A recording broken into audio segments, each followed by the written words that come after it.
मेरे बेटे की शादी मैंने मुश्किल से की। वो एक लड़की से प्यार करता था, लेकिन मैं नहीं चाहती थी कि उसकी शादी उसी से। मैंने उसे बहुत समझाया और उसकी शादी गांव की एक सीधी साधी लड़की से करवा दी। लड़की का नाम सुधा है। मुझे पता था कि वो लड़की मेरे बेटे और इस घर के लिए बहुत अच्छी है, इसलिए मैंने उस लड़की शादी मेरे बेटे से करवा दी। सुधा हमारे घर में आई। लड़की घेरलू थी, बड़ों का सम्मान और घर का काम करती थी। अभी 10 ही शादी को हुए थे, लेकिन मुझे लगने लगा कि मैंने अपने बेटे की शादी इस लड़की से करवाकर अच्छा किया। मेरा बेटा राजीव भी खुश ही लग रहा था, लेकिन उस रात के बाद मेरी यह सोच बदल गई। एक रात करीब 2 बजे मेरे बेटे के कमरे से चीखने की आवाज आने लगी। यह चीखें मेरी बहू की थी। मैंने थोड़ी देर तक सुना, फिर वो चीखना बंद हो गया। राजीव के पिता मेरे पति को यह सब सुनाई दिया था, लेकिन फिर हमने उन्हें रात में पूछना उचित नहीं समझा, इसलिए दरवाजा नहीं खटखटाया। सुबह मेरी बेटी भी बोल रही थी कि मम्मी रात को कौन चीख रहा था। मैंने उसकी बात काट दी, कहा कि कोई नहीं, शायद कोई बाहर से चीख रहा था। मेरी बहू का स्वभाव उस दिन से बदल गया। वो चुप थी सारा दिन। मैंने सोचा शायद पति पत्नी के बीच की कोई बात होंगी, इसलिए मैंने कुछ पूछा नहीं। अगले रात फिर 2 बजे वही हुआ। मेरे बेटे के कमरे से फिर चीखने और रोने की आवाज आने लगी। इस रात वो आवाज करीब 10 मिनट तक चली। मेरी बेटी उठ गई और उसने हमारे कमरे का दरवाजा बजाया।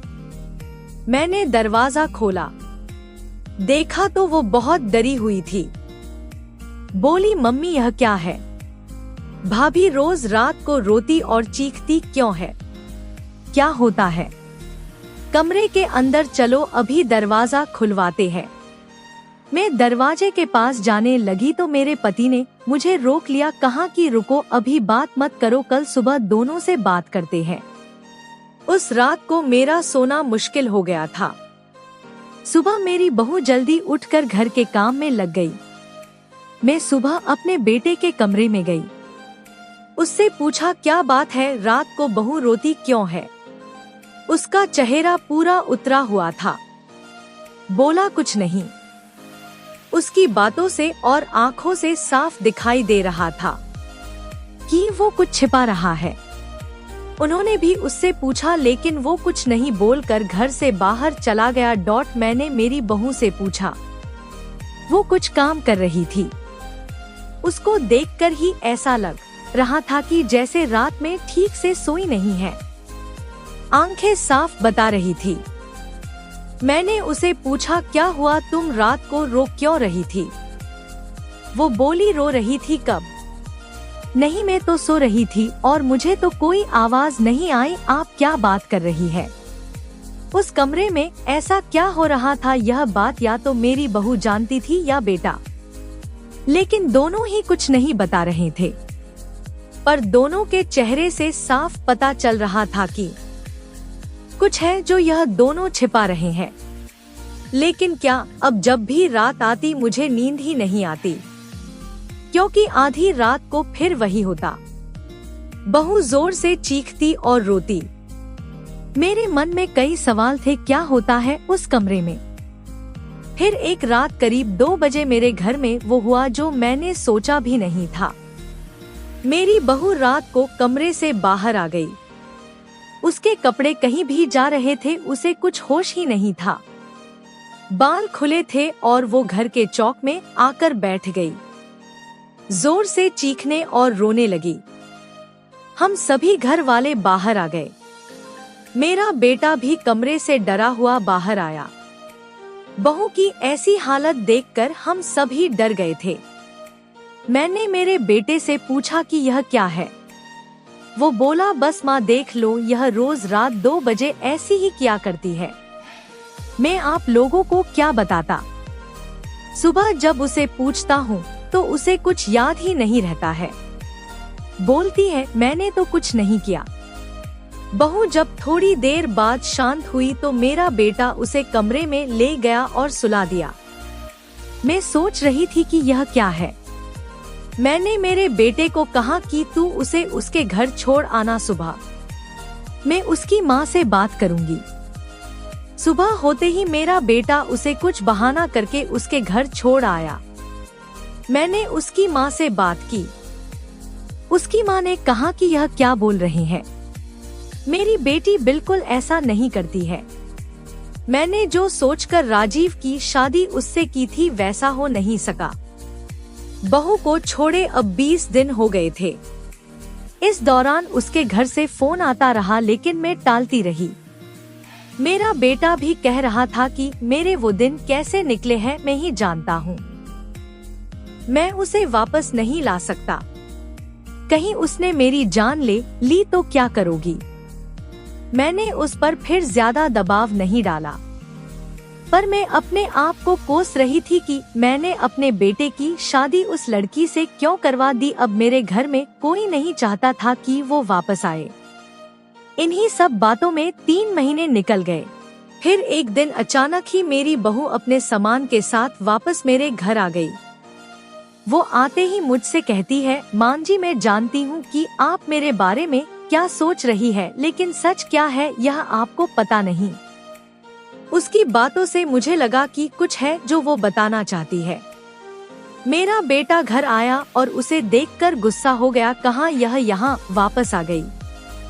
मैं अब यहाँ इस घर में नहीं रह सकता, मैं जा रहा हूँ। मेरी बहू ने उसी समय कहा, क्यों सच सामने आ जाएगा इसलिए डर रही है। बताइए सबको सच क्या है, मैं उस तरह से क्यों किया करती थी। बेटा बोला कि क्या सच। सच यह है कि तुम पागल हो और रोज रात उस तरह से करती हो। बहू बोली कि मां जी आज अगर सबसे ज्यादा दुखी और परेशान है तो वो और कोई नहीं मैं हूँ। मैंने अपने पति की बात मानी, उन पर विश्वास किया। मैंने कहा तुम क्या कहना चाहती हो। फिर मेरी बहू ने जो बताया उसे सुनकर मेरे पैरों तले जमीन खिसक गई। वो बोली कि आपके बेटे ने मुझे पहली रात से यह नाटक करने को कहा था, लेकिन मैंने नहीं माना। वो कहते हैं कि हम दोनों अलग बड़े शहर में जाकर रहेंगे। उनको कहा अगर ऐसे मेरे घर वाले मुझे नहीं छोड़ेंगे, लेकिन तुम इस तरह का नाटक करोगी तो वो डर जाएंगे और फिर हम अलग रहेंगे। पहले मैंने बोला कि यहाँ सबके साथ अच्छा है, लेकिन फिर जब वो मुझसे बात नहीं करते थे तो मुझे उनकी बात माननी पड़ी। और फिर मैंने जब सब नाटक किया तो इन्होंने मुझे घर छोड़ दिया। मुझे आप सभी की नजरों में पागल और ना जाने क्या साबित कर दिया। उसके बाद मेरा फोन भी नहीं उठा रहे। मैं उनका वहाँ मेरे घर इंतजार कर रही, लेकिन वो नहीं आए। मैं समझ गई कि उन्होंने मुझे बेवकूफ बनाया है, मुझसे झूठ बोला है। यह मुझे अपनी जिंदगी से भगाना चाहते थे।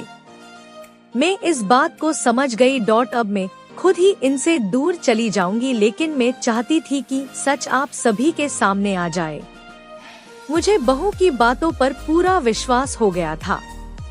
मेरा बेटा बोला तुम्हें इसे रखना है तो रखो, मेरी शादी तुमने उससे नहीं होने दी जिससे मैं चाहता था, और इस गांव की लड़की से करवा दी। मैं चाहता था कि यह भी यहाँ से चली जाए। तुम परेशान हो, सोचो कि यह मैंने क्या किया।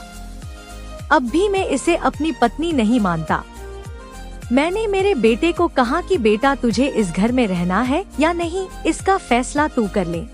मेरी बहू इस घर में ही रहेगी, और जो इसे इसका हक और इज्जत नहीं देगा वो इस घर में नहीं रह सकता।